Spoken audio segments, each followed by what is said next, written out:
premier épisode d'une série de 4 où je reçois une travailleuse sociale pour parler de sujets assez tabous. Et dans ce premier épisode, on va parler de deuil périnatal. On va parler d'interruption de grossesse spontanée, entre parenthèses, anciennement appelée fausse couche. On va parler aussi de morti-naissance. Donc, tous ces deuils, en fait, qui sont banalisés, très invalidés. Qu'est-ce qui est bon à dire? Qu'est-ce qui fait plus de mal que de bien? Comment on devrait s'ajuster en tant que société pour soutenir ces parents qui vivent des drames? Mais aussi, si tu le vis, on espère réussir à t'apporter un certain niveau de confort, mais surtout des petites idées pour apporter du doux dans ton quotidien. Donc, bienvenue au Canal Vaginal, épisode sur le deuil périnatal. Sur ce, je te souhaite une bonne écoute.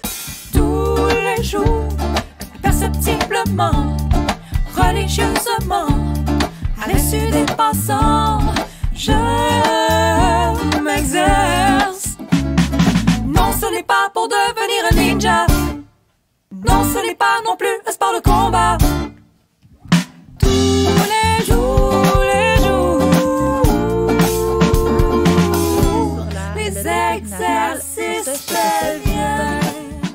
Premier épisode avec ma nouvelle invitée, petite série avec une travailleuse sociale, les amis, Vanessa Boisvert-Cadorette, travailleuse sociale. Oui. Merci d'être là. Oui, ça me fait tellement plaisir. Et puis ça fait longtemps, maudit, qu'on essaye. On s'est cancellé quoi, 3 fois? Ouais, à peu près. Super Bowl, choses personnelles. Oui. Puis là, c'était la fête des mères aujourd'hui. Oui. Je me suis dit, Colin, tu peux-tu hier? Mais là, tu pouvais pas. Fait que fête des mères Fête en des mères. studio! C'est Oui. cool. Puis on a des gros sujets lourds. Puis ça fait longtemps que ma communauté Ouais. t'attend. Ben, je suis vraiment contente de venir en parler parce que je pense que c'est hyper important. Là. C'est hyper important pour la santé des femmes, bien Ouais. sûr, mais pour changer notre culture pour nos enfants Ouais. aussi. Gros sujet lourd. On en a 4 qu'on a sélectionnés ensemble. Ouais. Les morti-naissances, c'est notre premier sujet aujourd'hui. Ouais. On va parler de c'est quoi la maternité quand on a été victime d'agressions sexuelles dans le passé. Ouais. On va parler d'infertilité. Oui. Puis on va parler D'accouchement traumatique. d'accouchement difficile. traumatique. Ouais. Oh my God. Ouais. Puis là, toi, tu es spécialisée, une travailleuse sociale. Est-ce que tu peux nous expliquer c'est quoi Ouais. une travailleuse sociale? C'est quoi la formation? Mhm. Puis aussi nous dire un peu c'est quoi la différence avec une psychologue, une psychoéducatrice. Ça nous aiderait pour se Ouais. placer. Qu'est-ce que ça mange en verre? Qu'est-ce que ça mange une travailleuse sociale? Ça, dans le fond, une travailleuse sociale, ben, ça va premièrement évaluer le fonctionnement social, OK? Fait que dans le fond, moi, ma spécialité, puis en même temps, en travail social, on n'a pas vraiment de spécialité, là, dans le sens où c'est ça qui est vraiment intéressant, c'est qu'on est comme 0-100 ans, même au-delà, et avec toutes les problématiques confondues. Dans le fond, en tant que travailleuse sociale, j'ai fait un baccalauréat en travail social. Puis, dans le fond, le baccalauréat amène directement à être membre de l'ordre des travailleuses sociaux. Fait que vous avez un ordre Fait qui qu'on a un protège le ordre. public. Exactement. Fait que vous ne pouvez pas dire trop de niaiseries. On peut pas dire n'importe quoi. Tout est basé, en fait, sur la science, la littérature, Ouais. qui est sujette à évolution, mais quand Ben, même, vous basez totalement. sur des choses reconnues. Oui, oui, évidemment. Puis, ben, c'est ça. Puis moi, ben, en fait, je suis en train de faire ma maîtrise aussi en travail social. Je la fais en recherche. On en reparlera dans un autre épisode. J'adore la recherche. OK, ouais. Puis c'est ça. Mais bref, pour revenir plus au rôle de TS, le petit nom cute. Dans le fond, la travailleuse sociale, ce qu'elle fait, c'est ça. C'est à évaluer le fonctionnement social de la personne. Puis ça peut être de la personne. En fait, on va travailler avec les individus, avec les couples, avec les familles, avec les communautés. Fait que c'est vraiment là, très écosystémique comme pratique, si on veut, on a une approche normalement très écosystémique.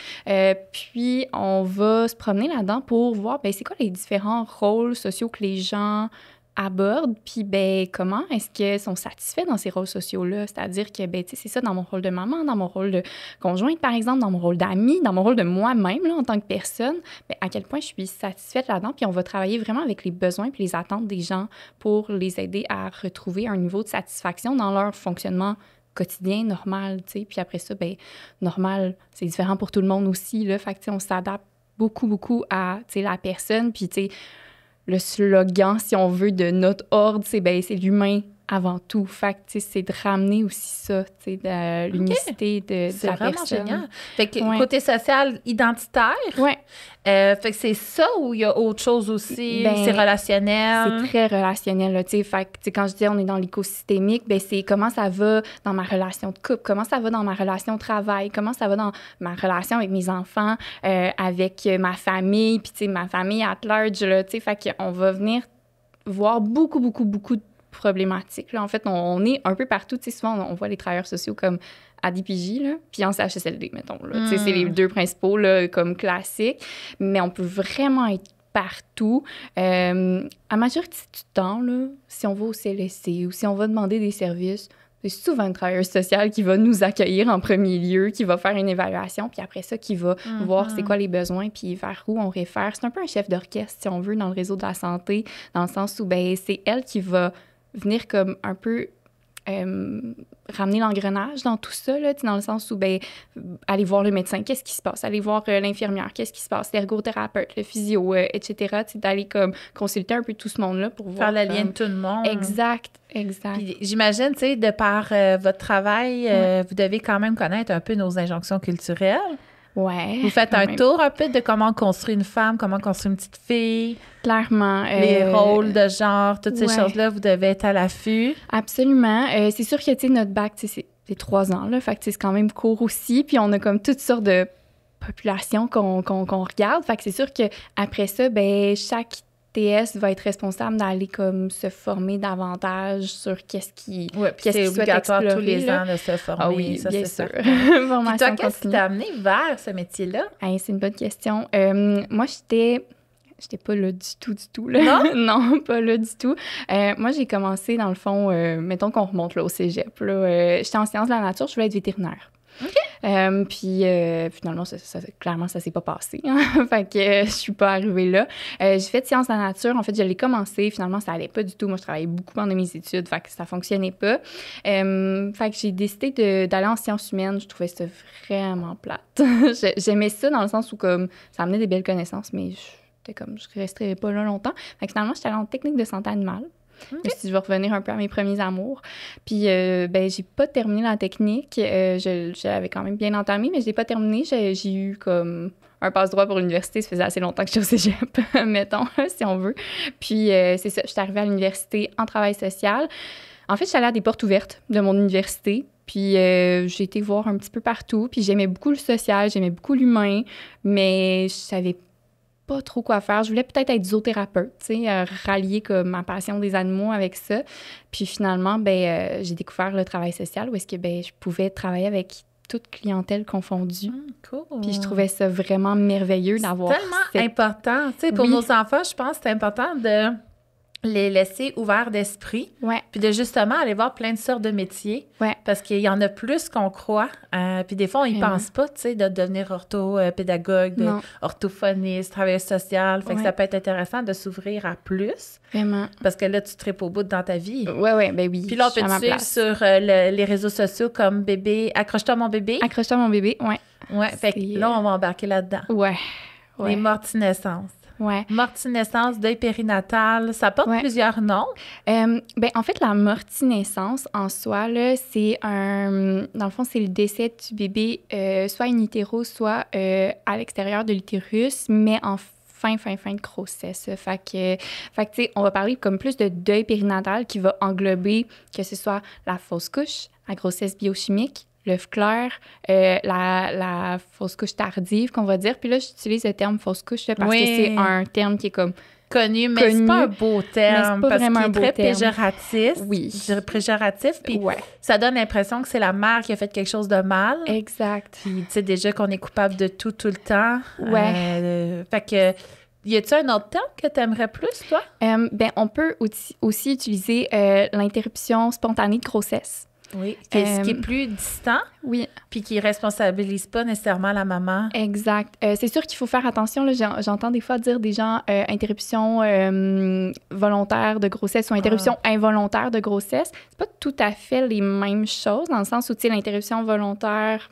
bon, encore là, on peut questionner vraiment le terme, là, dans le sens où, ben, ça se peut que ce soit volontaire, puis ça se peut que ce soit comme Involontaire, pas le choix. Oui, c'est ça, tu sais, d'une certaine façon, là, ça se peut que, tu sais, C'est en ça, un fait, petit bébé qui est pas fonctionnel, puis là, t'as pas le choix. en Fait fait, que tu le vas parce que t'as pas le choix, mais ça te tentait pas partout, ça se passe, là. ben ça, on va parler de interruption médicale de grossesse. OK. Fait que ça, dans ce contexte-là. Mais tu sais, par rapport à l'interruption volontaire de grossesse, moi, j'aime bien le nuancer dans le sens où, ben des fois, c'est juste la vie qui fait en sorte qu'en ce moment, ben ce bébé-là, Il est pas tombé au bon moment. il est pas tombé au Faut bon qu'il revienne moment. plus tard. Exact, tu sais, puis ça peut, tu sais, le mot volontaire, c'est quand même fort, là, tu sais, de dire comme, ben oui, c'est moi qui prends la décision, mais en même temps, comme, tu sais, si j'avais eu un autre contexte, j'aurais peut-être pris une autre décision, là, tu sais, fait que, Mais ça, quand même, le droit à l'avortement, c'est quelque chose Ouais, d'important. totalement. C'est la base de la santé des femmes, en fait, ou Totalement. de l'importance qu'ils ont dans une société. Ouais. Puis ça, on le voit en ce moment aux États-Unis où est-ce que ce droit-là part. ben, Puis on se ramasse avec des petites filles agressées qui doivent porter leur Ouais. bébé jusqu'à la fin, Ouais. ou des femmes qui sont en danger médicaux, mais qui peuvent pas sortir le bébé, ce qui les sauverait, tant et aussi longtemps qu'ils sont pas en train de mourir concrètement. Donc, Ouais. ça devient très violent. Ouais. Puis ça, on le voit aussi au Canada en ce moment où est-ce que les conservateurs essayent beaucoup Ça là, commence. de nous convaincre qu'on est des Ouais. meurtrières d'avorter. Ouais. Ça fait peur. Ça fait vraiment peur. Puis Ça ça, fait c'est la croyance qu'on a, c'est qu'on valait pas grand-chose puis qu'on est chanceuse d'être rendu ce qu'on est, les femmes. Mais en fait, on gagne parce qu'il y en a qui crient fort, puis après Ouais. ça, on perd énormément, puis on Ouais. regagne, puis on perd. Fait que c'est plus des montagnes russes, les droits Ouais. féminins. Puis là, en ce moment, on est peut-être dans un début de creux, là. Fait que c'est pas génial, ça Non. fait peur. C'est pas Ouais. cool pour nos petites filles. De vivre tout ça, mais on pourrait Ouais. peut-être commencer par parler d'avortement, justement. Ouais. Je sais pas si tu es à l'aise d'en parler. C'est pas un sujet que j'ai encore abordé avec Mhm. mes invités avant. Ouais. Fait qu'avortement, en fait, quelqu'un, tu sais, je sais pas, est-ce que ça t'est arrivé de soutenir quelqu'un qui s'en allait en avorter? Ouais, c'est pas dans ma clientèle majoritaire, je te dirais, mais oui, tu sais, c'est arrivé quand même. Là, j'ai eu certaines clientes que tu sais, c'était ça. Surtout comme, mettons, souvent quand on me consulte, c'est parce qu'il y a une certaine ambivalence, là, tu sais, ou c'est parce que, ben, tu sais, une ambivalence de dire comme, est-ce que j'y vais ou pas? Mais tu sais, il faut savoir quand même qu'il y a des organismes communautaires, là, tu sais, SOS Grossesse, qui peuvent aider dans ce contexte-là, tu sais, qui sont des ressources gratuites, puis qui sont vraiment intéressantes, puis ultra alignées avec cette mission-là, là, d'accompagner les femmes pour ça. Mais tu sais, c'est ça, ouais. Puis les gens qui consultent vont être protégés parce que c'est des gens formés. Oui. Parce que c'est juste un peu comme l'allaitement, c'était mes dernières invités au podcast. Mhm. Tu sais, des fois, on prend pour acquis que les gens vont allaiter, puis ça devient violent pour celles qui avaient choisi que non. Ouais. Fait que là, on se ramasse dans un milieu où est-ce que si on hésite à avorter, il n'y aura pas de jugement. T'es pro-choix. C'est des pro-choix. Oui, totalement, là. C'est pro-choix. Fait qu'on va juste venir, puis tu sais, je ramène ça un peu, mettons, comme rôle de travailleuse sociale. J'aime bien l'expliquer ou en tout cas l'imager de cette façon-là. Moi, c'est comme si, ben, pour la personne qui me consulte, c'est comme une grosse boule de laine toute mêlée, là. Puis moi, mon rôle, là, c'est juste de venir Oui. tirer sur Tu le ne mets pas ficelle. l'idée dans la tête. Non. Tout est dans ta tête, mais Exact. c'est juste flou. C'est- Fait que là, tu mets un peu de clarté là-dedans. Oui, tu sais, de venir l'exprimer, de venir le ventiler sans se censurer, tu sais, parce que des fois, avec ses amis, avec sa famille, avec son conjointe, ben des fois, on va se censurer parce que, comme, ben je veux pas dire ça pour pas blesser, Ben ou oui, je veux puis pas on me dire le comme... reproche plus tard qu'avec toi, tu Exact. viendras pas nous le reprocher dans Ben un non. party de Noël dans 5 ans. Non, absolument pas. tu sais. Ouais. Puis qu'est-ce qui pourrait pousser quelqu'un à prendre la décision d'avorter? D'avorter. Ben, comme je l'ai dit un peu tantôt, mettons, tous les contextes de vie, là, tu sais, qui peuvent faire en sorte de dire, ben en ce moment, financièrement, là, on est comme en pénurie de garderie aussi, là. Fait que, tu sais, de dire comme, ben moi, professionnellement, si je veux poursuivre, ben ça se peut que dans 2, 3, 4, 5 ans, je puisse pas, tu sais, avec toute cette pénurie-là, puis que, ben, je puisse pas faire des choix, là, tu sais, dans le sens où, puis tu sais, c'est souvent... On s'entend à la femme que ça incombe aussi, comme toute cette responsabilité-là. On espère que, tu sais, ça change et ça commence à changer, mais reste que, ben, en ce moment, la réalité, c'est que c'est la majorité des femmes qui vont rester à la maison. Ben, c'est ça, qui perdent leur identité individuelle. Oui. Puis après ça, ils se cherchent à 40 ans. Mais oui, Hein? mais c'est Caroline ça. Debine. Mais effectivement, fait que ça peut être contextuel, mais ça Ouais. peut être aussi parce que tu veux pas d'enfants. Parce Puis que ça, tu en je veux trouve pas. ça beau. Il Oui. y a des grands mouvements planétaires où est-ce que Ouais. les femmes se disent, comme par exemple en Corée, qui est le mouvement 4B. Je sais pas si tu en as Non. entendu parler. Entendu. Puis là, tu sais, je suis pas coréenne, je pourrais pas dire les 4B. Puis oui, Ouais. même si je disais, c'est pas clair que le mot qui sortirait de ma bouche. Mais c'est des femmes qui vivent énormément de violence, là, beaucoup viol, violence féminicide, puis tout Ouais. ça. Puis c'est ça, dis-moi, les hommes, j'en peux plus. Ouais. Fait que je ferai plus d'enfants avec les hommes tant et aussi longtemps qu'ils apprendront pas à nous respecter. Fait qu'ils sortent plus avec les hommes. Et... Puis là, cette année, il y a plusieurs centaines d'écoles qui n'auront pas de maternelle à cause de ce mouvement-là. Fait que c'est le plus grand mouvement féministe du monde, en fait, je crois. Là. Les féministes à l'écoute, vous me direz si je me trompe, mais je pense que c'est le plus puissant. Fait que je trouve ça génial qu'en fait, ça fait que c'est dans un contexte aussi de culture, des fois, que ça nous va pas d'enfanter là-dedans. Donc, puis l'anxiété aussi écologique, tu sais, comme ça peut aller loin, le souhait d'avorter. Puis est-ce que tu as déjà vu ça, toi, quelqu'un qui utilisait l'avortement comme moyen de contraception? Parce que ça, c'est souvent... la phrase poche. Ah oui, l'argument, là, l'argument c'est des personnes plus conservatrices.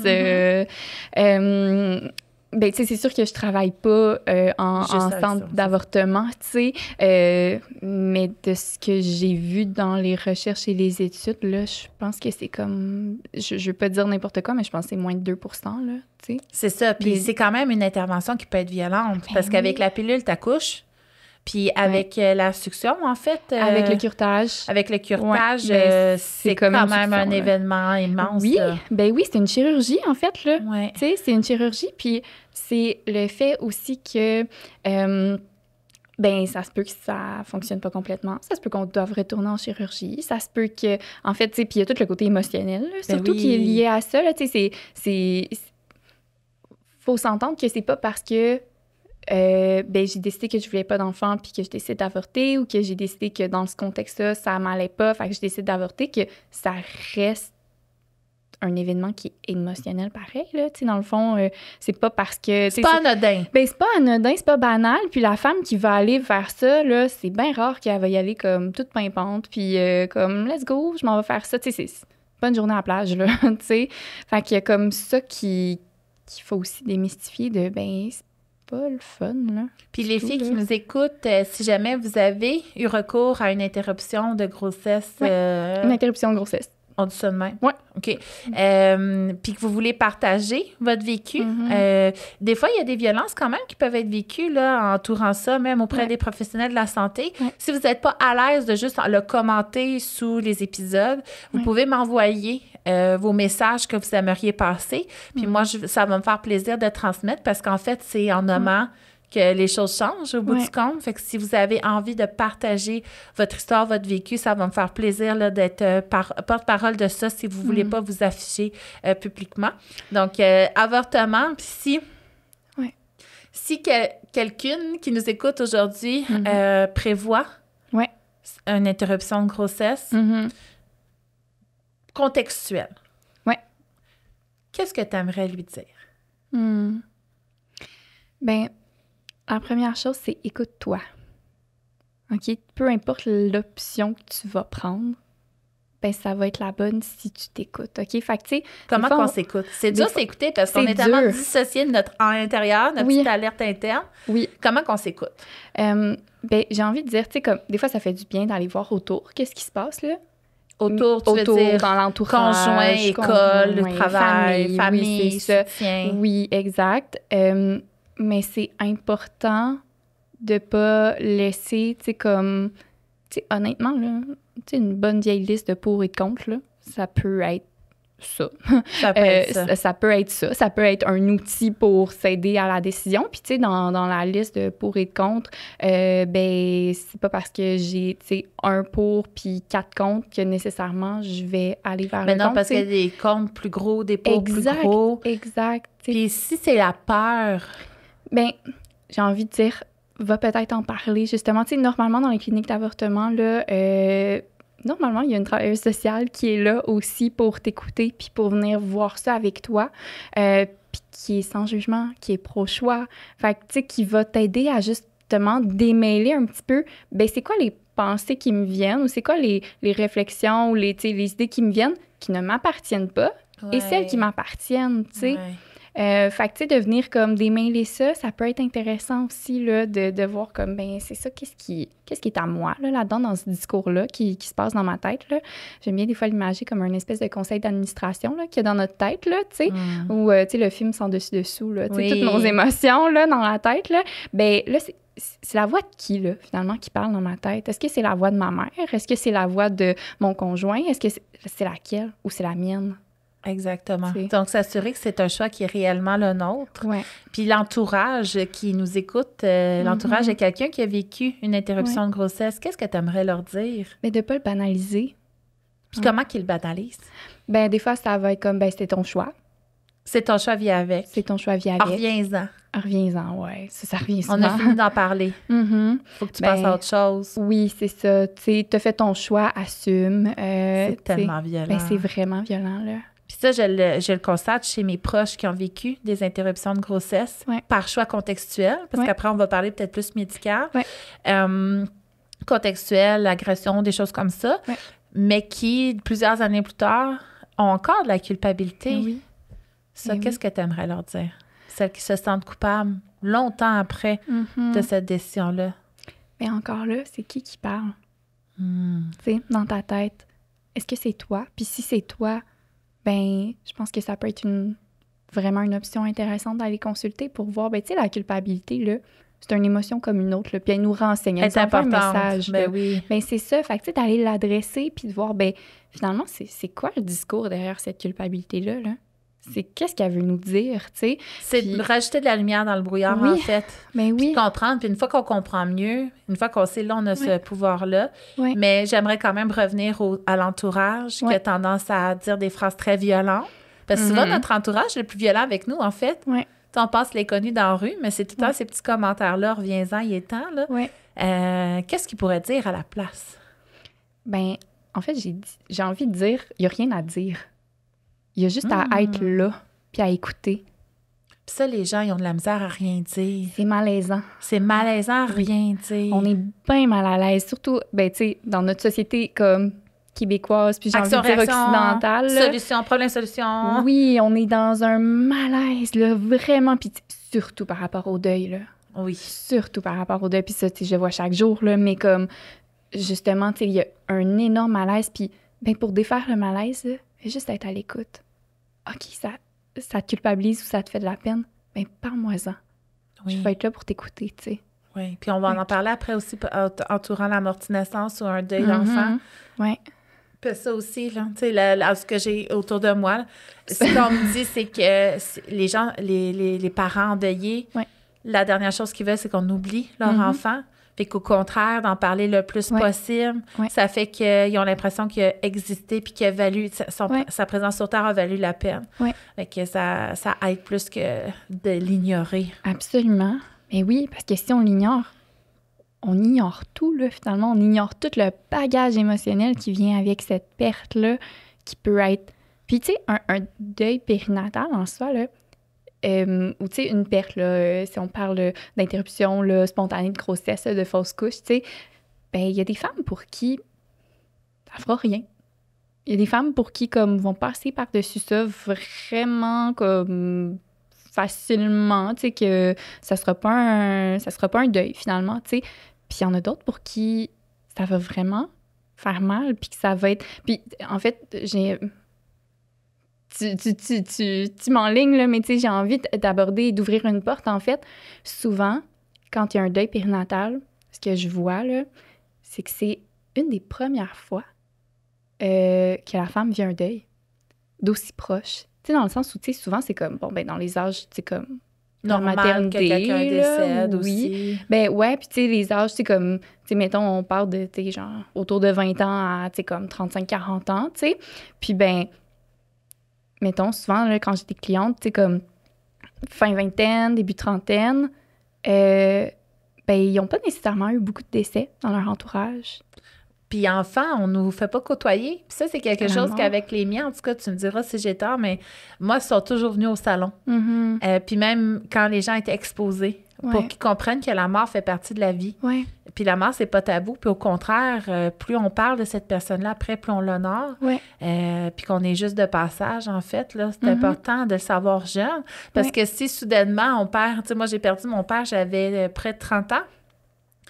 On dirait que j'avais jamais prévu que quelqu'un pouvait mourir. Tu sais, c'était mon premier décès. Puis ça a été tellement un choc pour moi que de savoir qu'en fait, on a toute une fin. On dirait que c'est pas quelque chose qu'on sait, qu'on réfléchit. Mais non, tu sais, c'est bien trop sombre de dire « Oh mon Dieu, tout le monde va mourir ». Mais d'un autre côté, de savoir que La mort fait partie de la vie. Oui. C'est une façon aussi de se préparer Vraiment. sans que ce soit lourd. Ben vraiment. Puis, tu sais, en fait, c'est que souvent, tu sais, on va parler, tu sais, du deuil périnatal comme étant le deuil invisible.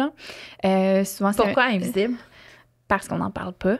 Parce qu'on n'en parle pas. Parce qu'on n'en parle pas, puis parce que ben, les gens ont un énorme malaise. Tu sais, tu vas dire justement, c'est comme ton père est décédé ou ton grand-père ou ta grand-mère ou whatever. Tu sais, comme un adulte. Déjà, les gens vont être un peu malaisés, puis ils vont comme pas trop savoir quoi dire. Ils vont faire comme mes sympathies, tu sais, puis ça va comme... Moi, quand mon père il est mort, on m'a dit « Va falloir que t'en viennes parce qu'il y a des gens qui sont vivants autour de toi, puis faut que tu passes à autre chose, genre. » Ben, c'est ça, tu sais. Fait que si on l'extrapole encore plus, imagines-tu comme quand ton bébé est pas venu au monde, encore à quel point comme les gens vont juste faire comme ben, ça n'a pas existé. Et puis ça, là, ça n'a pas existé. C'est horrible. Ben Puis oui. tu sais, moi, par exemple, ben là, c'est ça. Je fais le tri de mes idées, je reviens, c'est bon. Moi, mes enfants, mettons, là, à Ouais. 12 semaines, quand on fait la première échographie, là, Mhm. je les aime en esti, là. Mhm. Ça fait le tiers d'une grossesse, puis même avant ça, où est-ce Ben que je oui. prévoyais les concevoir, où est-ce que déjà il existait. Ben oui. En fait, moi, chaque enfant que j'ai fait, c'est parce qu'il y avait un nom que j'aimais puis que je voulais donner à un bébé. Mhm. Fait que là, je me ramassais à avoir le nom d'un enfant. Ouais. Puis là, je l'appelais, en fait. Puis là, je devenais enceinte. Ouais. Et après 3 mois, si on me disait, hey, finalement, il n'existera pas, elle n'existera pas, Alison, ou Meredith ne sera pas là, ou Jay ne sera pas là, Mani ne sera pas là. Ouais. Moi, il était présent, là. Ben Il oui. faisait partie de ma vie. Ben oui. Puis moi, ce que j'ai toujours... Le réflexe que j'ai eu à ma première fille, j'étais trop heureuse pour dire... pour cacher ma grossesse. Mhm. J'ai pas été capable. Mais Mais pourquoi cacher? mon réflexe, OK. dans la culture, Ouais. c'est de dire, attends 12 semaines, voir Ouais. s'il est vivant. Ben oui. Puis moi, ce que ça me dit, puis là, je vais te laisser rebondir là-dessus, c'est... En fait, si jamais ton bébé s'accroche pas, Ouais. soit toute seule dans ta détresse, ton entourage ne te soutiendra pas, ne validera pas. Mhm. Fait que dans la culture populaire, c'est plus protecteur Ouais. de vivre seul une interruption de grossesse spontanée Ouais. que de dire à tout le monde que tout le monde s'émerveille avec nous, puis quand le drame arrive, on a du support. Ben oui. Parce qu'on l'aura pas, puis c'est plus violent. Ouais. C'est grave. C'est vraiment grave. Puis, c'est ça fait tout monter le fait que, encore plus, ben, en bas de 12 semaines, c'est pas important. C'est ça que ça veut dire. Tu sais, c'est pas important. Cache-le. Tu devrais le cacher. Dérange-nous pas avec ça. On n'a non. pas de temps à perdre. C'est ça. Mais ça n'a pas de sens. Ah, Tu c'est... coupes de tellement de support. Puis moi, ce que j'aime bien dire, c'est parce que j'accompagne souvent aussi des femmes, tu sais, qui ont vécu plusieurs deuils périnataux, Oui. tu sais, consécutifs. Puis, ce que j'aime bien dire aussi, c'est ben, t'es pas obligé non plus de l'annoncer at large sur les réseaux Mais sociaux non. ou quoi que ce soit, tu sais, mais Vas-y comme tu le sens. vas-y comme tu le sens. Puis, tu sais, si Mais tu t'as veux le besoin dire d'aide. aux personnes qui sont le plus soutenantes pour toi et que tu sais qu'ils vont être soutenantes, ben c'est à eux que c'est important de le dire, tu sais. Mais souvent, on pense qu'ils vont être soutenants, mais on ne sait pas Mhm. encore une fois comment accueillir quelque chose comme ça, Ouais, puis on ne sait pas comment y réagir. ouais. Fait qu'encore une fois, tu conseillerais quoi un entourage proche de quelqu'un qui vit une interruption spontanée? Ouais. Écoute, encore une fois, le silence est d'or, là. Franchement, là. L'écoute, puis de voir, ben, c'est quoi ton besoin à toi? T'as-tu besoin de crier? T'as-tu besoin de pleurer? T'as-tu besoin de pas en parler? Ça se peut, qu'en ce moment, t'as pas envie. T'as-tu besoin que je te change les idées? As-tu besoin que, tu sais, Je prenne soin de toi, je prenne soin de toi? c'est surtout Je ça. t'amène des plats, que je te, tu sais, Ouais. ben, Veux-tu de la chaleur? Veux-tu que Oui. je te réconforte? ben oui. Fait que de quoi t'as besoin? C'est la... Puis souvent, les réponses, c'est que j'ai entendues ou qu'on me partageait. Puis ça, encore une fois, celles qui nous écoutent et qui ont envie de nous partager des conneries qui se sont fait dire, Oh mon Dieu. allons-y, OK? Écoute. Parlons des conneries qu'on s'est fait dire. Mais souvent, quand on réagit puis qu'on répond à quelqu'un en deuil, Mhm. c'est souvent con ce qu'on dit, tu sais. C'est rarement... en fait, c'est rarement aidant. Hein? C'est rarement aidant. Puis quand on le décortique, ce qu'on vient de dire, l'effet que ça a, puis là, la personne dit, mais mon intention était belle. Puis tout le monde a des belles intentions, mais ça peut être très violent. Exact. Fait qu'il faut faire attention aux mots qu'on choisit. Nos mots sont puissants, puis on est responsable des mots qui sortent de notre bouche. Chose que moi, j'apprends et que j'ai beaucoup de misère, parce qu'il y a beaucoup de mots qui sortent, puis je réfléchis après. Je travaille là-dessus, gang. Je travaille là-dessus. Là, ça va bien, là. Là, ça va. Là, pour l'instant, mais j'ai quand même sacré, tu sais. J'essaie d'arrêter, c'est pas facile. Fait que, tu sais, pour moi, c'est comme l'émotion colique, là. Mais c'est ça. Fait que souvent, on a des bonnes intentions, mais ce qui sort quand on y réfléchit, c'est dégueulasse, en fait. Fait qu'on est mieux de rien dire, puis de plus aller voir le besoin de celle qui nous confie son mal-être. Puis de lui amener de l'amour, de la chaleur, la remplir de chaud, hein, de soupe chaude. Fait que c'est plus vers ça qu'on devrait aller. Vraiment. Puis les personnes qui nous écoutent et qui ont vécu des interruptions spontanées, ce serait quoi le message que tu aimerais leur transmettre aujourd'hui? Bien, c'est que ta peine est valide. Elle n'est pas moins pire qu'un autre. Elle n'est pas grave parce que tu t'es pas rendu à tel stade de la grossesse. Parce que, tu sais, il y a comme souvent une hiérarchisation là, qui se fait de « Ah, ouais, mais mon amie ou ma sœur l'a perdu, elle a tant de semaines. » Ben oui, c'est ça, c'est bien pire. Non, attends, c'est deux contextes qui sont différents. Tu sais, comme, il faut... En fait, il manque tellement de nuances dans tout ça, là. Tu sais, il faut ramener de la nuance puis de dire, mais là, en ce moment, là, toi, là, ce que tu vis, là, c'est de la tristesse ou c'est de la colère ou c'est whatever quelle émotion, mais t'as le droit de la vivre. Puis dans 10 ans, elle a-tu le droit d'avoir encore de la peine? Certain. Elle a-tu le droit encore d'en parler? Bien, certain. Elle peut-tu en parler tous les jours? Ben oui. Ah ben, coudonc. Ah ben. C'est surprenant. Puis ça, la banalisation, tu sais, moi, ma fille est tombée en vélo l'année passée ou l'autre d'avant, puis son os de pouce n'était plus à sa place, OK? Grosse fracture déplacée dégueulasse. Puis elle souffrait, là. C'était bleu, c'était dégueulasse, c'était un petit chaton. Ben oui. Puis quand on est allé au premier hôpital, parce que moi, à chaque fois qu'il y a un drame avec mes enfants, tu sais, quand il est trop urgent, on va au premier hôpital, mais j'aime mieux aller à Sainte-Justine, au Children. Fait qu'on est allé au premier hôpital qui nous disait ben ouais, c'est grave. Ah ben, tu sais, comme j'aurais pu aller puis on sortait pour aller vers le... Puis il y a une madame qui nous arrête, elle dit « Oh, qu'est-ce qu'elle a, la cocotte? » Le genre, une fracture de pouce, il faut qu'elle soit opérée, c'est stressant, tu sais. Puis elle dit « Mais ça pourrait être pire, ça pourrait être le cancer, comptez-vous chanceux? » Je suis comme « Hey, on vit un drame, t'as un enfant en souffrance devant toi, puis ton réflexe, c'est de dire « Ben, on n'en mourra pas. » Tu peux-tu juste accueillir le fait que là, on vit un drame, puis oui, on mourra pas. Tu sais, je comprends ça. Mais là, c'est grave. Là, il y a de la souffrance. Là, il y a du stress. Là, il y a de l'inconnu. Là, tu sais, c'est comme... C'est important.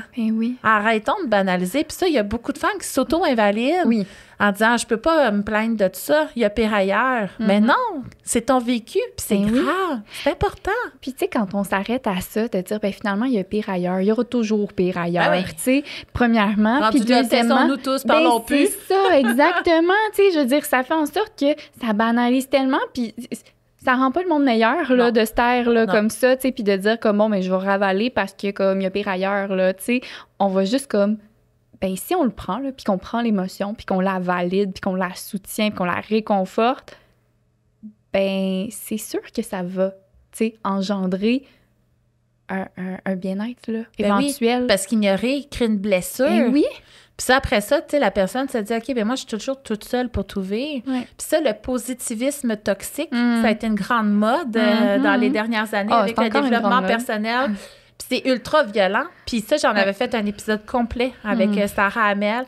Si vous voulez aller l'écouter, là, allez sur mes réseaux, en fait. Vous allez le retrouver, Spotify, YouTube, tout ça.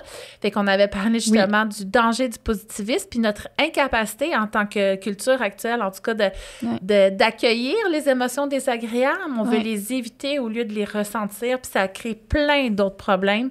Puis au niveau de nos enfants, je trouve que ça vaut la peine de s'instruire là-dessus parce qu'on a grandi là-dedans pour éviter des blessures qui peuvent jouer plus tard sur leur avenir. Fait que ça, allez l'écouter, gang, si ça vous intéresse. Donc, on a parlé d'interruption par avortement. On a parlé d'interruption spontanée. Puis là, on va parler de morte-naissance. Ça, la morte-naissance, c'est quand tu as un petit bébé qui décèdent dans ta bédaine. Oui, ou on va aller, ça dépend des chiffres, là, mais il y a des personnes qui vont dire comme jusqu'à 7 jours ou 1 mois de vie ou 40 jours, là, à peu près de vie. Fait que vraiment, comme c'est ça, le postpartum immédiat, là, si on veut, là. C'est quand même un deuil qui, ben encore là, est très invisible.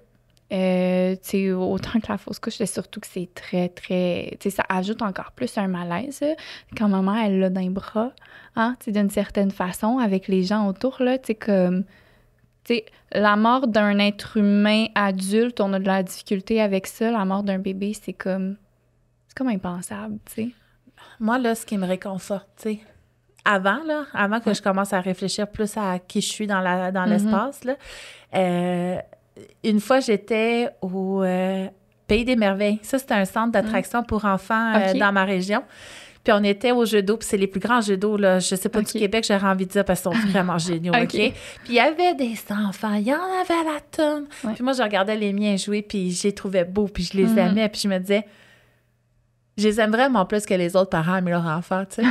Puis j'ai réalisé que c'était stupide parce que souvent, quand je voyais des drames se produire, pour me réconforter, je me disais, c'est correct, ils aimaient moins leurs enfants que moi, j'aime les miens. Tu sais, j'essayais comme de me protéger de la peine de ce parent-là pour pas avoir trop de m'associer trop puis le vivre avec eux. Je me trouvais une raison. Puis ça, on le voit beaucoup sur les réseaux sociaux, trouver des raisons pour se remonter par rapport à l'autre personne qui vit un drame. Oh, moi, j'aurais jamais laissé faire ça. Oh, moi, je surveille tellement mieux. Voir qu'ils ont laissé faire ça. Ou, tu sais, comme on enlève un peu de la... c'est violent. C'est violent, puis il faut le réaliser parce que même quand on pense tous qu'on est des bonnes personnes, puis moi, je pense que je suis une bonne personne, mais ça reste quand même que c'est un comportement qui fait en sorte que, en fait, je pourrais avoir des réactions, j'aurais pu avoir des réactions où est-ce que je dénigre quelqu'un qui vit un drame parce que je me dissocie, je me pense meilleure au bout du compte. C'est pas drôle. Ben, en fait, c'est que, tu sais, t'as un mécanisme de protection qui se met en place, puis tu sais, je pense que à quelque part, des mécanismes de protection face à ça, tu sais, face à la possibilité de se dire qu'on pourrait perdre notre enfant un jour. C'est normal. Après ça, ben on veut venir voir qu'est-ce que c'est que ce mécanisme-là, puis qu'est-ce qu'il engendre. Puis, tu sais, de voir comme... Ben, c'est comme ça que je veux le gérer ou pas, là, tu sais, finalement, là, d'avoir une introspection, là, par rapport à ça, tu sais. L'impact réel de notre mécanisme de protection. C'est-tu l'impact que je souhaite qu'il y ait? Puis est-ce que je dois travailler là-dessus? Fait que voilà. Puis, tu sais, avant qu'on retombe sur la maman qui tient son petit bébé décédé, parce qu'il y a tellement de choses à dire, puis on y arrive, gang, je vous le jure. Mais comment, tu sais, une fausse couche, une interruption spontanée est gérée à l'hôpital? À l'hôpital, oui. Ça aussi, c'est violent. Puis c'est contextuel, puis gestion. Puis on s'entend qu'il y a une réalité qui amène un côté très inhumain parce que c'est un système qui est surmené. Fait que je comprends contextuellement, puis dans la gestion, que des fois, ils n'ont pas le choix d'agir d'une façon parce que, effectivement, l'autre à côté fait un AVC aigu. Mais ça reste des violences. Puis ça, je trouve ça intéressant. Puis je vais en faire une publication bientôt. Là, je m'excuse de déroger. Mais mon garçon s'est fait opérer. Moi, il y a 2 semaines, il y avait une carie qui s'est créé un abcès, puis il y avait de l'infection jusque dans l'œil. Fait qu'ils lui ont enlevé 4 dents, puis ils ont drainé le pus. Mais il a beaucoup souffert. Ça a duré une semaine de temps, cette souffrance-là. Puis il a été beaucoup contentionné. Puis tu sais, juste quand il l'a endormi, j'étais près de lui. Il était en détresse. Il hurlait. Il lui tenait le masque sur le visage. Puis lui se débattait de toutes ses forces. Puis moi, je le tenais là. Puis il a fini par s'endormir, mais dans une détresse incroyable. Puis après ça, mon bébé, son réflexe, ça a été de se dissocier de nous. Puis ça, c'est Sarah Hamel qui m'a appelée pour me le dire parce qu'elle voyait que je rushais depuis cette intervention-là. Mon bébé, il s'est dit il y a 2 ans, moi, j'ai donné mon cœur à ces gens-là, puis ils me l'ont écrasé, en fait. Dans ce moment où j'étais en souffrance et en détresse, au lieu de me protéger, on m'a contentionné pour soutenir cette agression-là. Puis on s'entend qu'il ne peut pas raisonner, c'est pour ma santé. Tu sais, ma 9 ans qui a été opérée aussi il y a quelques semaines, elle, on pouvait la raisonner. C'est pour ta santé, on n'a vraiment pas d'autre option. C'est pour trouver une solution, on en a besoin, ma fille. Fait que même si elle avait une prise de sang que ça ne tentait pas, Ouais. elle se raisonnait. Mais à 2 ans, non. Puis maintenant, c'est reconnu que même si c'est pour la santé, que ça reste une agression. Puis ça peut être aussi grave qu'une agression sexuelle, en fait. Tu sais, je pense juste à mettre la sonde dans l'urètre d'une petite fille. Moi, ma fille avait déjà eu ça. Il lui tenait les jambes écartées, elle hurlait, puis il insérait une sonde dans sa vulve, tu sais. Fait que c'est des violences. Même si c'est pour la santé puis que c'est justifié, c'est des violences. Puis en fait, j'ai envie d'en parler parce que, bon, ça me libère d'un côté, puis mon podcast me libère la parole. Puis d'un autre côté, c'est pour faire de l'enseignement parce qu'en fait, mon garçon, il s'est dit, moi, je peux plus me fier sur eux. Je vais devenir autonome. Et il s'est mis à tout gérer tout seul. Puis dès qu'on voulait l'aider, il refusait. Fait que là, en fait, il a fallu que j'y explique que, oui, tu sais, il y a sa reprise de pouvoir, puis c'est vraiment correct, mais que maman allait continuer à être là pour ses besoins. Que c'est moi qui s'occupais de sa routine, de ses soins. Qu'il fallait que je regagne cette confiance-là. Puis aussi, il fallu revivre ce moment-là. Fait que lui, il joue aux autos, puis il y a beaucoup d'émotions face à ses autos. Fait que, tu sais, quand une auto tombe, il y a de la peine. Fait qu'il aime ses voitures. Fait qu'on a vécu la scène, puis là, tu sais, on n'a même pas guéri ça encore parce qu'à chaque fois qu'une auto se fait mal, puis que je veux l'amener à l'hôpital, il prend toutes ses autos puis il part en courant. Il veut protéger ses autos d'aller à l'hôpital. Fait que, tu sais, là, on est dedans, c'est pas guéri, mais je veux juste vous le dire que nos enfants, même si c'est pour leur santé, qu'on soit ceux qui les tiennent ou ceux qui assistent dans un coin de pièce sans rien faire pendant qu'ils sont tenus contre leur volonté, c'est tout traumatisant. Fait que j'avais envie d'en parler parce que là, on va parler des interruptions spontanées. Les histoires de naissance, interruption spontanée. Comment c'est accueilli dans l'hôpital? Là, je me tais. Je t'écoute. Fait que tu dis que tu as plusieurs types d'histoires. Fait que c'est quoi l'idéal? L'idéal, OK. L'idéal, c'est évidemment, tu sais, comme... C'est parce que ça dépend aussi comment la fausse couche se déclare, OK? Là, j'utilise le terme fausse couche, je vais prendre les deux, là. Mais dans le fond, ça dépend comment elle se déclare, OK? Dans le sens où, souvent, tu sais, c'est comme... Maman va commencer à perdre du sang, là, tu sais, puis à saigner, puis, tu sais, il y a comme ça qui peut se passer, avoir des douleurs, etc. Des fois... Il y en a qui vont comme aller à l'hôpital rapidement, puis c'est important aussi, là, tu sais. Mais souvent, malheureusement, là, une interruption spontanée de grossesse à l'hôpital, à moins qu'il y ait vraiment comme un problème, qu'on parle de grossesse ectopique, qu'on parle de, tu sais, comme quelque chose comme ça, c'est rare que ça va être pris en grande priorité, mettons, là, tu sais. Fait que tu vas vivre ton interruption dans la salle d'attente, dans la toilette de la salle d'attente. Exact, tu sais. Fait que ça arrive relativement souvent, tu sais. Puis, par exemple, tu sais, souvent au triage, comme l'infirmière va le nommer, là, tu sais, ça arrive quand même. Je vois beaucoup de clientes, là, que l'infirmière va leur nommer comme tu peux retourner à la maison, là, tu sais, puis revenir. Ou on va juste, tu sais, comme essayer de prendre rendez-vous avec ton médecin, puis, tu sais, comme tout ça, si tu as un médecin, évidemment, là. Après ça, c'est sûr que ça va dépendre de comment ça se passe. Parfois, on va aller faire un écho pour aller voir comme, est-ce qu'il reste quelque chose, tu sais, comme suite au saignement de maman, etc. S'il reste quelque chose, on va voir. Est-ce que maman veut aller plus en curetage ou elle souhaite aller avec la médication? Là, tout dépendamment, là, le temps, tu sais, comme tout le contexte plus médical, là. Fait que, mais normalement, il va y avoir, tu sais, comme 2 options, là. Puis, tu sais, aussi l'option de, comme, rester à la maison puis de voir comme si, est-ce que tout s'évacue, là, tu sais. Puis, là, tu sais, normalement, c'est maman qui va choisir l'option. On va lui expliquer, là, tu sais, quelles sont les options. Mais avant ça, tu sais, souvent... Moi, ce que je vois, c'est des mamans qui s'en vont à l'hôpital, qui font une échographie. Puis, tu sais, l'échographie, là, elle n'est pas en maternité, là, tu sais, avec les infirmières, technologues qui sont plus habitués en lien avec la maternité, hein. Fait qu'on est souvent comme avec des praticiens qui sont pas nécessairement comme super habitués, en fait, avec les mamans. Ce qui fait en sorte souvent que, c'est quelque chose d'hyper froid. C'est quelque chose de comme... on dit les faits, genre ça, tout ça. Le cœur bat plus, puis c'est ça, tu sais. Qu'est-ce qu'il pourrait dire ou faire qui ferait une différence positive pour les personnes qui vivent ce drame-là? Oui. Je pense que, tu sais, déjà, toute l'attitude de la personne. Tu sais, le non-verbal, là, Ouais, c'est ça le plus parle, important. là. Non-verbal parle bien plus que le Ben verbal. oui. Fait que, tu sais, puis tu sais, quand, tu sais, souvent, les techniciennes là, en radiodiagnostic, ils peuvent pas nécessairement, comme, rien dire, hein. Fait que, tu sais, mais souvent, ça va paraître, là, dans leur visage, puis dans leur non-verbal, puis ils vont faire comme, attends une minute, je m'en vais chercher le radiologue, ou, tu sais, comme, l'autre médecin, peu importe. Mais, tu sais, souvent, la maman, elle reste toute seule, ou avec sa partenaire, tu sais.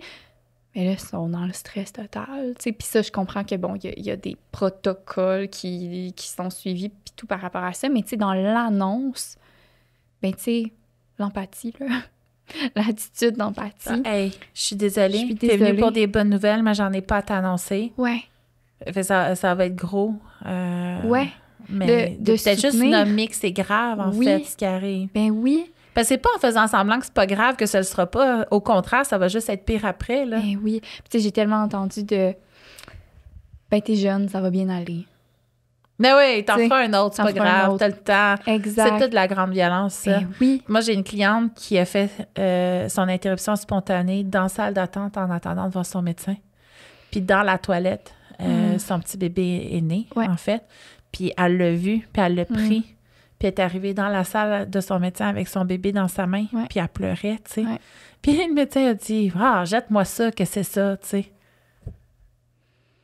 C'est d'une violence, là. Vraiment. Fait que, mettons, là, Ouais. celles qui ont vécu puis je sais pas s'il y en a qui nous écoutent qui ont vécu positivement dans le cadre du personnel médical, Ouais. une réaction qui a été aidante, soutenante, qui a fait du bien, peut-être nous le partager aussi. Parce que des fois, de partager les belles choses qui se passent, ça parle encore mieux que quand on entend des drames, on se ferme puis on veut plus écouter. Ouais. Fait que je sais pas si toi, t'en as des histoires que ça a bien été ou... Oui, ben tu sais, je pense qu'il y a toujours des professionnels qui ont une empathie beaucoup plus grande, j'ai envie de dire, ou tu sais, une sensibilité à... fait que tu sais, j'ai comme, par exemple, des clientes... Puis, tu sais, je reviens juste un peu en arrière. Tu sais, quand on nommait tantôt, par exemple, le fameux commentaire de « but encore jeune », tu sais, mais souvent, ils n'ont même pas conscience nécessairement du dossier de la personne. Puis ça se peut que ça fasse... Peut-être que c'est sa 5e, sa 8e, tu sais. Puis même si ce serait juste sa première, ce serait tout aussi valide, mais tu sais, on ne sait jamais le contexte dans lequel les gens sont. Fait que, tu sais, hey, c'est peut-être la 5e infivée, puis enfin, il pognait. Oui, c'est ça. Hey, je veux dire, c'est ça. Là, on est en train de grader. On est en train de grader l'importance. Ben, c'est juste qu'il faut connaître le contexte. C'est ça. Ouais. C'est pas nécessairement de grader, mais c'est de dire comme, ben, les mots que tu utilises, peut-être qu'ils n'ont aucun rapport dans ce contexte-là, tu sais. Comme... Fait que t'es mieux de te taire. Ben, t'es mieux de te taire puis de soutenir l'émotion. Puis, tu sais, comme tu l'as amené tantôt, tu sais, de dire comme, est-ce que j'ai à t'annoncer, là, c'est pas le fun, là. Puis, je suis ensuite désolée, tu sais. Juste nommer que c'est pas cool. Ben oui. Puis après ça, c'est son réseau qui va la soutenir. Ben oui. Mais une première violence, ce serait d'être froid à ce moment-là. Ouais. Parce que c'est quelque chose de gros qui est en train d'arriver. Ben oui. C'est comme annoncer un cancer. Ben tu dis pas, ah, t'as le cancer, là, il te reste 3 mois. Bye C'est bye. comme un petit contexte autour, tu sais. Exact. Fait que, tu sais, c'est comme... Je pense que, tu sais, il y a une importance à faire attention aux mots qu'on utilise tout le temps, tu sais. OK. Puis là, tu me disais dans... OK, les histoires positives, un peu plus. Ouais. Ben, tu sais, j'ai aussi souvent vu, tu sais, mettons, des infirmières qui avaient déjà vécu ça, par exemple, puis qui vont accueillir la maman, tu sais, avec comme plein d'humanité, là. Ben oui. Tu sais, de dire comme, je sais ce que ça fait, là. Et puis une infirmière, puis tu sais, je veux dire, faut qu'ils se protègent aussi, Ben là. oui. C'est juste moi en physio du Pyrénées, des fois, je suis comme, c'est un trop plein, il faut que je me protège parce que c'est des histoires, des fois. Puis je comprends qu'ils peuvent pas être into it à chaque fois, mais tu sais, une infirmière qui nous prend dans ses bras, là, Ben oui. c'est fou l'effet que ça donne. Mm-hmm. Parce qu'ils sont en posture d'autorité. Ben oui. Puis elle vient en fait nous dire, ou juste une main sur l'épaule, tu sais, elle vient nous dire, hey, est-ce que je suis avec toi là-dedans? Ouais. Puis là, même ça, à part après, tu sais, elle a fait son, tu sais, comme c'est Ben gros oui. pour nous, là, juste ce oui. petit geste-là, tu sais. Ben exact, tu sais. Fait que ça, je l'ai vu quand même Souvent. souvent là. Des radiologues aussi, tu sais, qui sont hyper empathiques, puis qui vont vraiment prendre le temps aussi, Oui. tu sais, qui vont donner le temps aux parents, puis de pas faire comme Next. next, tu sais. Fait que de dire comme là, c'est quelque chose, puis c'est que prenez le temps de le vivre, là, tu sais. Ouais, ça, de prendre le temps, normaliser, montrer on a du soutien. Ouais. Ah, c'est beau. Ouais. Puis là, on retourne des mortes-naissances. Ouais. Fait que là, la maman qui tient son petit bébé. Puis ça, côté physique, je tiens à le dire, quand on met au monde un bébé qui est décédé, il nous aide pas pendant la naissance à faire... Tu sais, il fait pas ces petits mouvements comme un bébé vivant. Fait que c'est beaucoup plus compliqué, la traversée du bassin, la poussée aussi. Puis là, j'enlève tout le côté émotionnel qui doit jouer énormément. Mais côté mécanique, c'est plus difficile. Fait que tu sais, je sais pas si... Ce que j'ai entendu aussi, par exemple, c'est que souvent, le bébé est beaucoup plus mou, par exemple. C'est ça. Fait que ça va quand même... Il y en a pour qui ça va aider que comme... C'est un peu comme vraiment plus mou, fait qu'il se laisse aller, là, tu sais, comme beaucoup plus. Petit poulet. Ouais. C'est pas drôle. Ouais. Je trouve ça rough. Moi, ma mère a vécu ça. En fait, elle a mis au monde un bébé en détresse qui est décédé dans le 24 heures. Puis c'est hyper tabou encore à la maison. Ouais. Puis elle l'avait nommée, là, elle s'appelait Véronique. Mais elle n'a jamais eu l'espace d'en parler. Je rebondis là-dessus, là, parce que c'est fou à quel point... Quand on ouvre, puis ça, je le dis souvent à mes clientes, là, tu sais, mais de dire souvent quand on ouvre cette porte-là, que ce soit dans un souper de filles, que ce soit avec notre famille à Noël, on est en tente, puis on fait le souper, ou peu importe, quand on ouvre ce sujet-là, là, c'est excessivement rare qu'il n'y aura pas une autre personne dans la pièce qui va avoir vécu ou qui va avoir comme connu ça de proche, tu sais. Puis on n'en parle pas. Mais ça vaudrait tellement la peine, tu sais, parce que finalement, justement, toutes ces personnes-là qui ont comme jamais eu de validation, puis là, tu sais, si on remonte, là, tu sais, si on fait un petit peu l'histoire, là, du deuil périnatal, là, je sais pas si tu sais, mais dans les années comme 80, tu sais, comme tout en lien avec la médicalisation de la naissance. Là. Quand on commençait à médicaliser, tu sais, comme avant les années 80, là, mais jusqu'aux années 80-90, là, OK, une maman qu'on savait que son bébé était décédé, là, fait in utero, une morte-naissance, bien, on la mettait le plus loin possible dans la section de la maternité, là, la chambre la plus isolée possible, puis on y allait le moins possible. Les professionnels y allaient le moins possible parce qu'on voulait comme faire semblant que ça n'existe pas, tu sais. Mais d'un autre côté, parce qu'un des traumatismes de mes amis qui ont vécu une morte-naissance, ben j'en ai plusieurs en fait, c'est d'entendre tous les bébés pleurer quand le tien, toi, tu l'auras jamais entendu pleurer. Puis j'ai une de mes collègues de travail qui, elle, était même dans une chambre à 2. Puis l'autre femme avait son nouveau-né dans les bras. Non, ça, puis elle venait de mettre au monde un petit bébé. Puis la seule chose qu'elle avait de lui, c'était une boîte. C'est horrible. C'est super violent. Fait que ça aussi, le côté après, des fois, c'est lié là, le traumatisme. Ben, je veux dire, il est partout, mais il contribue à rendre encore plus misérable. C'est clair. De repartir avec la coquille vide, là. Partir avec la coquille vide, mais d'être dans un milieu où tu entends les coquilles pleines. Oui. Ça, c'est quelque chose. Puis ça, cette gestion-là, moi, j'ai un de mes patients très âgé, il approchait 80 dans le temps que je le traitais, puis sa femme avait vécu une morte-naissance. Puis lui, à son époque, les hommes restaient dans la salle d'attente. Puis quand il est arrivé dans la salle des naissances, son bébé était décédé et il l'avait mis dans du papier journal, le bébé, sur le bord de la fenêtre. Puis lui, ce monsieur-là, c'est arrivé il y a 50 ans. Il est encore traumatisé de tout ça. Quotidiennement, il se disait « Mon enfant était une vidange. » Fait que ça l'a contribué. Après, il ne faut pas le minimiser. Il contribue beaucoup au trauma. Puis ce monsieur-là, 50 ans plus tard, puis c'est pas lui qui l'a porté, c'est pas lui qui l'a accouché, mais c'était son bébé. Il a été traité de cette façon-là, puis après, l'a traumatisé à vie, en fait. C'est grave. Ben oui, totalement, là. Puis, ben c'est ça, on s'occupait pas de ces femmes-là. Mais aujourd'hui, ça a évidemment changé. Là, comment ça l'a changé? Ben, je dirais que les mortes-naissances sont prises avec beaucoup plus de sensibilité, là, vraiment. On a comme, c'est ça, une beaucoup plus grande sensibilité des professionnels.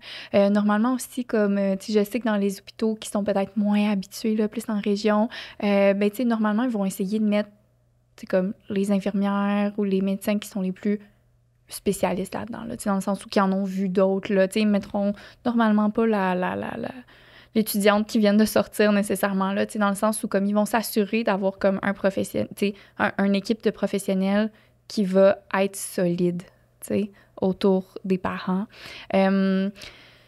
Ça dépend des naissances, dans le sens où, ben, tu sais, normalement, on va essayer de rendre la mère le plus confortable possible. Fait que, tu sais, de répondre à tous ses besoins le plus possible. Malheureusement, par exemple, puis encore, tu sais, comme en fait, on n'en parle pas, tu sais, puis on n'en parle pas que ça peut arriver, tu sais. Fait que ça fait en sorte que souvent, ben, les parents arrivent là avec aucune idée, puis on leur demande de prendre plein de décisions, tu sais. Est-ce que tu veux des funérailles?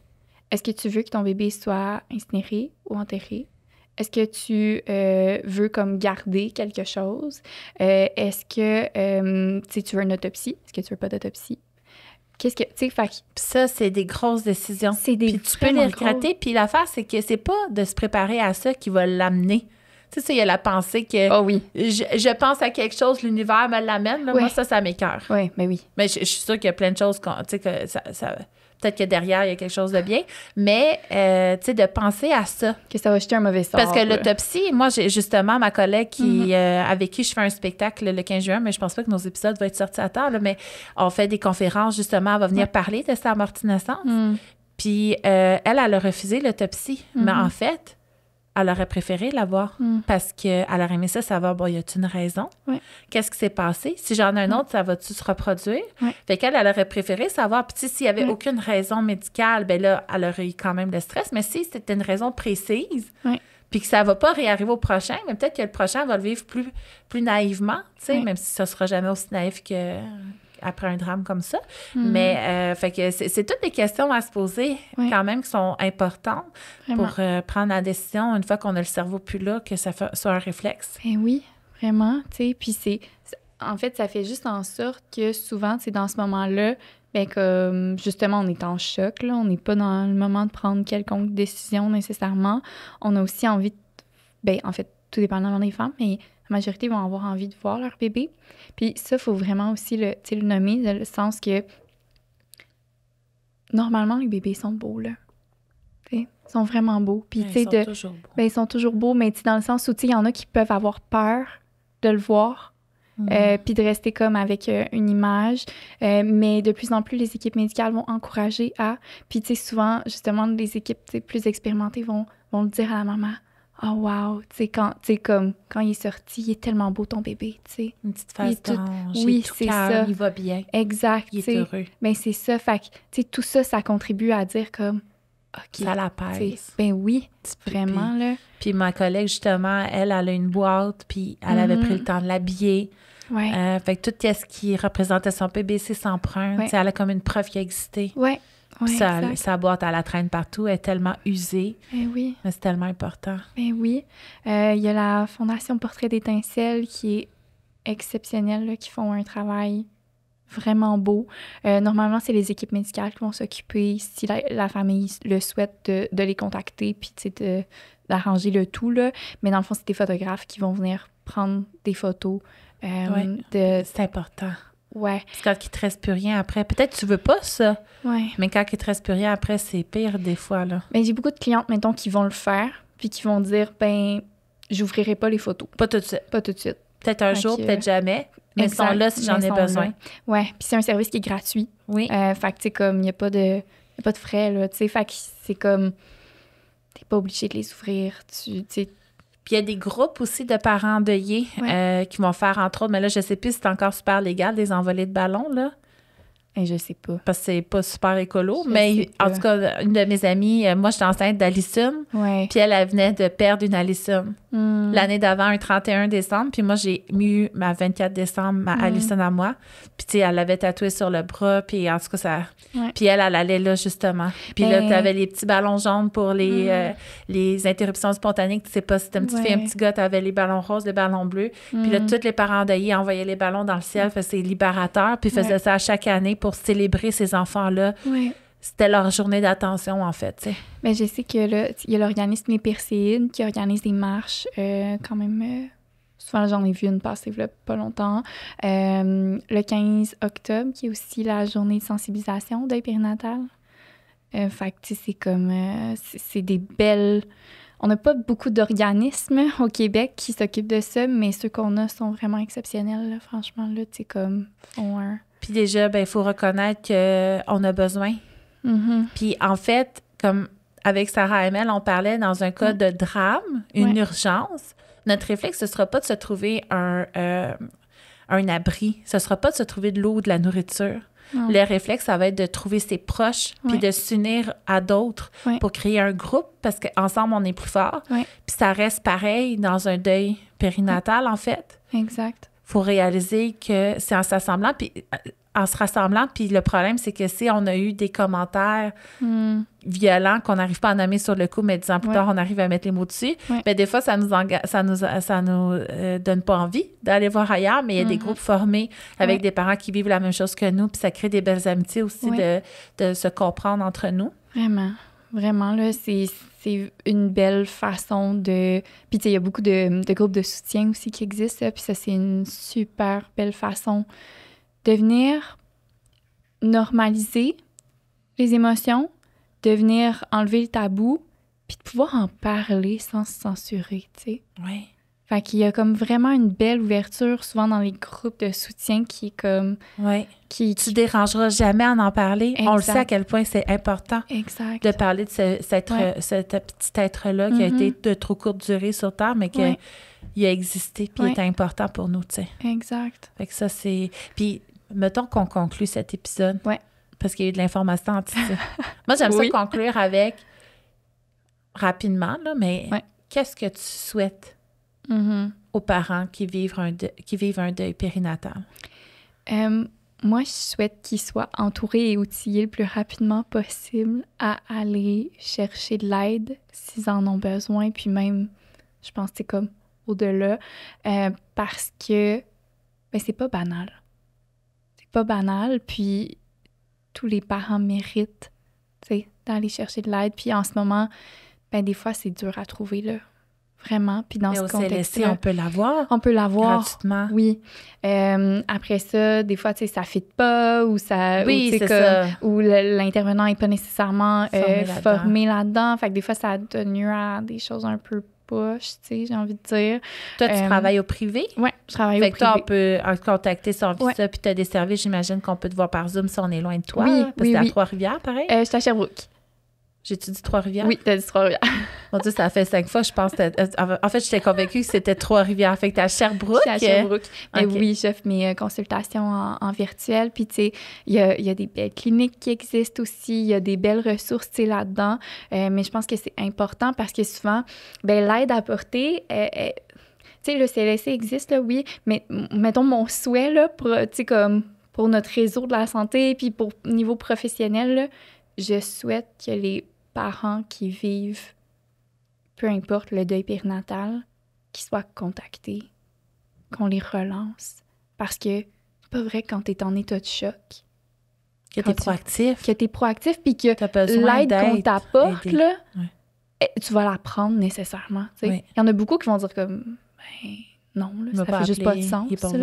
Fait que c'est ça, mais en fait, on va l'offrir comme dans les premières heures, premiers jours, l'aide psychologique, psychosociale. Puis finalement, si le parent dit non, on ne reviendra pas. Mais c'est probablement 2, 3 semaines, 4 semaines plus tard là, qu'ils vont en avoir besoin. Quand ils réalisent. Oui. Fait que, je pense que c'est de venir aussi enlever tout le tabou autour de ça puis de répondre aux réels besoins. Là. Puis moi, je vais te dire ce que je souhaite. Vas-y. Je souhaite qu'on soit meilleur pour accompagner les gens qui vivent des drames. Ouais. Je souhaite qu'on apprenne à se taire, ce qui n'est pas du tout ma force, hein. Je travaille là-dessus, je vous le jure. Mais je souhaite, puis tu sais, moi, je le dis maintenant à mes amis parce qu'ils m'ont connue tout le temps en train de parler. Puis je leur dis quand ils vivent un drame, « Hey, j'ai appris à me taire. Si tu veux m'en parler, là, c'est un safe space, tu sais. Je vais fermer ma gueule puis je t'écoute. » Fait que je souhaite qu'on apprenne à se taire, à regarder dans les yeux puis accueillir réellement le vécu de l'autre. Puis au lieu d'être en mode solution, lui demander « Qu'est-ce que je peux faire pour t'aider? » Puis quand tu sais pas puis que l'autre, elle sait pas, au minimum, inonde-la d'amour. Ben oui. Minimum. Ben oui. Moi, c'est mon souhait. À la présence. Présence d'amour. Ben merci, Vanessa, d'être là. Ça me fait plaisir. J'ai déjà hâte aux prochains épisodes, mais là, on va le finir. Celui-là, mon Dieu, il a duré longtemps. Fait que deuil périnatal, encore une fois, les filles, je vous invite à nous commenter, partager. Est-ce que autour de vous, vous avez dit des conneries, en fait, que là, vous réalisez, hey, oups, partagez-nous-les, ces conneries-là, ensemble. Ou les bons coups aussi que vous avez faits, ou les bons coups que les autres ont eu autour de vous, ou les niaiseries qu'ils vous ont dit. Faut les nommer. C'est comme ça qu'on change le monde. Puis sur ça, les filles, merci d'avoir été présentes et je vous souhaite ce village-là, en fait, cette communauté-là où est-ce que vous êtes libre de parole, qui vous soutient, peu importe à quel point c'est désagréable, que vous sentiez que vous n'êtes pas seul là-dedans. Donc, merci d'avoir été là. Merci.